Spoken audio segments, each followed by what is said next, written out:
आप दोहरे चरित्र के व्यक्ति हैं, लेकिन हम भीतर भीतर षड्यंत्र कर रहे थे इसको रोकने का। ये बात आपको बताना चाहिए। भारतीय जनता पार्टी का चेहरा बेनकाब हो गया है, इसलिए आप विधवा विलाप कर रहे हैं और आपके स्क्रिप्ट लिखने वाले लोग आपको गलत सलाह दे रहे हैं। देश के माननीय गृह मंत्री श्री अमित शाह जी बिहार दौरे पर आए थे, मुजफ्फरपुर गए थे। हम लोग बराबर कहते हैं कि जितना मन करे, जितना बार मन करे उतना बार आइए। स्वागत है, यहां घूमिए फिरिए, लेकिन जो भाषण देते हैं और जो स्क्रिप्ट आपका लिखता है, वो स्क्रिप्ट को कहिए कि थोड़ा सही लिखिए, और जब बोलते हैं तो जनता से कहते हैं कि बोलो, और कोई जनता बोलती ही नहीं है। तो जरा कुछ सही बात बोलिएगा और हृदय से बोलिएगा, सच्चाई के साथ बोलिएगा, तो लोग उसको सुनेगा। आप ऐसे ही आते हैं, भाषण देके चले जाते हैं, उससे क्या फायदा है? कुछ तथ्य बोलिए। आप वो भाषण दे रहे थे जाति आधारित गणना पर, आप कह रहे कि भारतीय जनता पार्टी की सरकार उसमें शामिल थी। भारतीय जनता पार्टी भी उस सरकार में शामिल थी जिसमें जाति आधारित गणना का फैसला हुआ, ठीक है, उसमें सरकार में शामिल थी। लेकिन आपको ये बताना चाहिए था ना कि बिहार विधानमंडल ने 2 बार प्रस्ताव पारित किया देश भर में जातीय जनगणना कराने का। आपको ये बताना चाहिए था ना कि जनता दल यूनाइटेड के 11 सांसदों का प्रतिनिधि मंडल आपसे मिलकर आपसे जाति आधारित गणना देश भर में कराने का अनुरोध किया था। आपको ये बताना चाहिए था ना कि बिहार के मुख्यमंत्री माननीय नीतीश कुमार जी सभी दलों के प्रतिनिधि मंडल के साथ प्रधानमंत्री जी से मिले थे और मांग किया था उन्होंने, हमने उसको रिजेक्ट कर दिया। ये बताना चाहिए था, ये सच्चाई है। और अगर आपका चरित्र ही दोहरा है, आप दोहरे चरित्र के व्यक्ति हैं। आप एक तरफ कह रहे हैं कि जाति आधारित गणना कराने का जो फैसला बिहार में हुआ, आपकी पार्टी उस सरकार में शामिल थी, लेकिन दूसरी तरफ जाति आधारित गणना को रोकने के लिए आपने पूरा षड्यंत्र किया। पटना हाईकोर्ट में याचिका दायर करवाया, सुप्रीम कोर्ट में, यहां से जब खारिज हो गया तो सुप्रीम कोर्ट में याचिका दायर करवाया, और भारत सरकार के सॉलिसिटर जनरल को आपने कोर्ट में खड़ा कर दिया विरोध करने के लिए। वो सॉलिसिटर जनरल किसके निर्देश पर गया था? गृह मंत्रालय के निर्देश पर गया था, जिस विभाग के आप मंत्री हैं। तो आपको यह भी ईमानदारी से बताना चाहिए था। ईमानदारी तो ईमानदारी होता है ना, तो आपको ईमानदारी से बताना चाहिए था कि हम सरकार में थे जरूर, लेकिन हम भीतर भीतर षड्यंत्र कर रहे थे इसको रोकने का। ये बात आपको बताना चाहिए था। तो आपका तो फितरत ही है, आपका चरित्र ही दोहरा है, आप दोहरे चरित्र के व्यक्ति हैं। आप कह रहे हैं कि आंकड़ा गलत है। अरे भाई, आंकड़ा अगर गलत है तो आपका आज ऐलान कर देते मुजफ्फरपुर में कि हम देश भर में जाति आधारित जनगणना कराएंगे और बिहार में जो गलत आंकड़ा है उसको हम गलत साबित करेंगे। तो गलत साबित करिए, करना धरना है नहीं। तो ये क्यों आते हैं बिहार इस तरह की फजूल बात करने के लिए? बिहार में आपने कहा कि अति पिछड़ों की संख्या घट गई। अरे, पिछड़ों की संख्या घट गई, अति पिछड़ों की संख्या 37% है।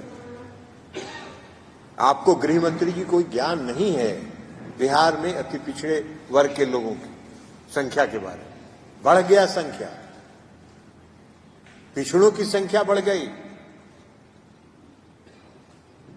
और दोनों मिला के, पिछड़े और अति पिछड़े मिला के 62% हो गए, 63%। तो ये ना आपको बताना चाहिए था।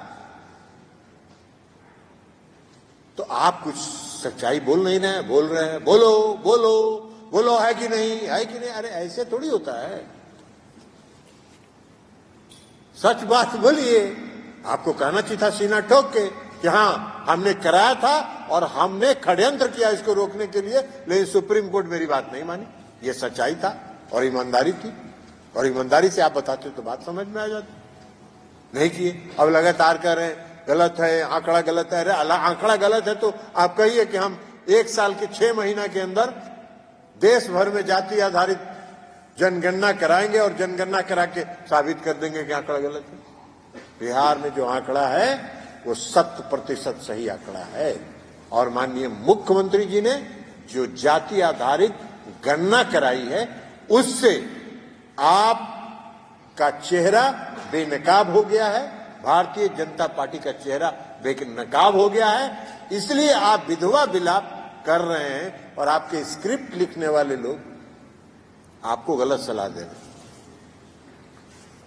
आप कह रहे हैं सशक्तिकरण। अरे नीतीश कुमार जी से, आदरणीय गृह मंत्री जी, नीतीश कुमार जी से सशक्तिकरण समझिए। सशक्तिकरण कैसे किया जाता है नीतीश कुमार जी से जानिए। नीतीश कुमार जी 2005 में मुख्यमंत्री बने और अंतिम में 2005 के अंतिम में, और 2006 में बिहार में अति पिछड़े वर्ग को 20% का आरक्षण उन्होंने पंचायतों में दिया, पंचायती राज व्यवस्था में दिया।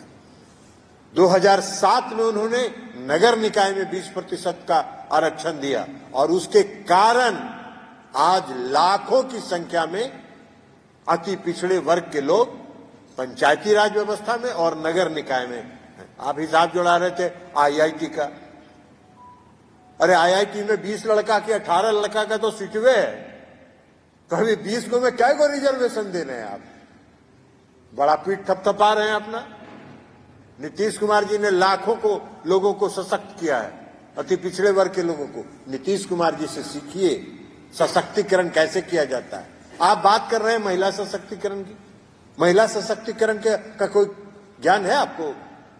नीतीश कुमार जी ने 50% का आरक्षण दिया महिलाओं को पंचायती राज व्यवस्था में और नगर निकाय में। 2013 में उन्होंने बिहार पुलिस सेवा में 33% आरक्षण दिया महिलाओं को।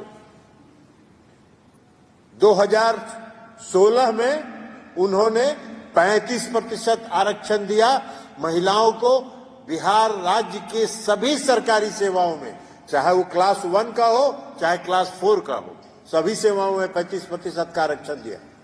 आप क्या आरक्षण की बात, सशक्तिकरण की बात करिएगा? आपको कहां से सशक्तिकरण? आप कह रहे हैं महिला आरक्षण का बिल लाए। अरे कौन सा बिल लाए? खोदा पहाड़ निकली चुईया, ऐसा बिल लाए हैं कि 2029 में होगा कि 2032 में होगा कि 2035 में होगा, कब होगा ये पता नहीं। कब से आरक्षण लागू होगा? उस बिल में लिखा हुआ है कि पहले जनगणना होगा, जनगणना के बाद परिसीमन आयोग बनेगा, और परिसीमन आयोग के निर्णय के बाद अमर उजाला अब आपके टीवी पर भी। अपने स्मार्ट टीवी पर YouTube पर सर्च करें अमर उजाला, चैनल सब्सक्राइब करें और देखें ताजा खबरें, वो भी HD क्वालिटी में। और हाँ, बेल आइकन दबाना ना भूलें ताकि हर खबर हो आपके घर। अमर उजाला, निष्पक्ष, निर्भीक, निरंतर।